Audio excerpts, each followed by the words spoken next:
On Christmas Eve, many years ago, I lay quietly in my bed. I did not rustle the sheets. I breathed slowly and silently. I was listening for a sound a friend had told me I'd never hear. The ringing bells of Santa's sleigh.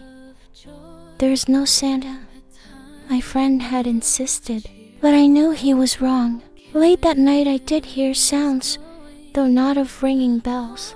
From outside came the sounds of hissing steam and squeaking metal. I looked through my window and saw a train standing perfectly still in front of my house. It was wrapped in an apron of steam. Dust snowflakes fell lightly around it. A conductor stood at the open door of one of the cars. He took a large pocket watch from his vest, then looked up at my window. I put on my slippers and robe. I tiptoed downstairs and out the door. All aboard! The conductor cried out. I ran up to him. Well, he said. Are you coming? Where? I asked. Why, to the North Pole, of course, was his answer. This is the Polar Express! I took his outstretched hand and he pulled me aboard. The train was filled with other children, all in their pajamas and nightgowns.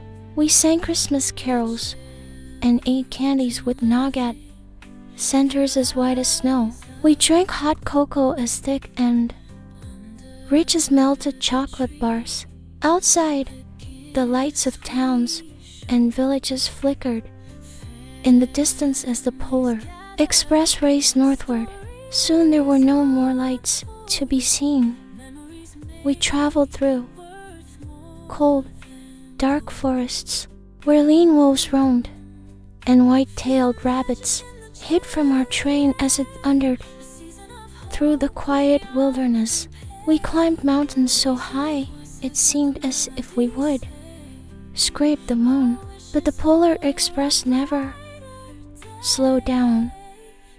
Faster and faster we ran along, rolling over peaks and through valleys like a car on a roller coaster. The mountains turned into hills, the hills to snow-covered plains. We crossed a barren desert of ice. The great polar ice cap lights appeared in the distance. They looked like the lights of a strange ocean liner sailing on a frozen sea. There is the North Pole, said the conductor. The North Pole. It was a huge city standing alone at the top of the world, filled with factories where every Christmas toy was made. At first we saw no elves. They are gathering at the center of the city. The conductor told us that is where Santa will give the first gift of Christmas. Who receives the first gift? We all asked.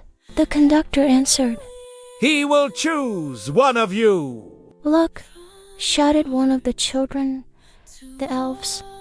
Outside we saw hundreds of elves. As our train drew closer to the center of the North Pole, we slowed to a crawl. So crowded were the streets with Santa's helpers. When the Polar Express could go no farther, we stopped, and the conductor led us outside. We pressed through the crowd to the edge of a large, open circle. In front of us stood Santa's sleigh. The reindeer were excited. They pranced and paced, ringing the silver sleigh bells that hung from their harnesses. It was a magical sound like nothing I'd ever heard. Across the circle, the elves moved apart and Santa Claus appeared. The elves cheered wildly. He marched over to us and, pointing to me, said, Let's have this fellow here. He jumped into his sleigh. The conductor handed me up. I sat on Santa's knee, and he asked, Now, what would you like for Christmas? I knew that I could have any gift I could imagine, but the thing I wanted most for Christmas was not inside Santa's giant bag. What I wanted more than anything was one silver bell from Santa's sleigh. When I asked, Santa smiled. Then he gave me a hug and told an elf to cut a bell from a reindeer's harness. The elf tossed it up to Santa. He stood, holding the bell high above him, and called out, The first gift of Christmas. A clock struck midnight as the elves roared their approval. Santa handed the bell to me, and I put it in my bathrobe pocket. The conductor helped me down from the sleigh. Santa shouted out the reindeers' names and cracked his whip. His team charged forward and climbed into the air. Santa circled once above us, then disappeared in the cold, dark polar sky. As soon as we were back inside the Polar Express, the other children asked to see the bell. I reached into my pocket, but the only thing I felt was a hole. I had lost the silver bell from Santa Claus's sleigh. Let's hurry outside and look for it, one of the children said. But the train gave a sudden lurch and started moving. We were on our way home. It broke my heart to lose the bell. When the train reached my house, I sadly left the other children. I stood at my doorway and waved goodbye. The conductor said something from the moving train, but I couldn't hear him. What? I yelled out. He cupped his hands around his mouth. Merry Christmas! He shouted.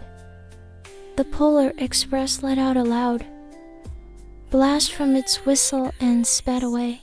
On Christmas morning, my little sister, Sarah, and I opened our presents.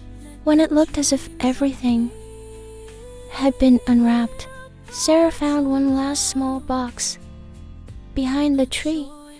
It had my name on it. Inside was the silver bell. There was a note.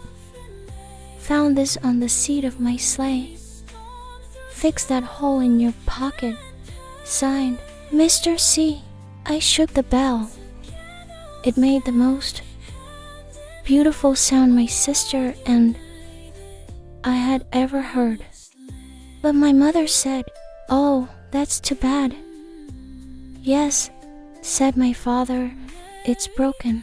When I'd shaken the bell, my parents had not heard a sound. At one time, most of my friends could hear the bell. But as years passed, it fell silent for all of them. Even Sarah found one Christmas that she could no longer hear its sweet sound. Though I've grown old, the bell still rings for me, as it does for all who truly believe.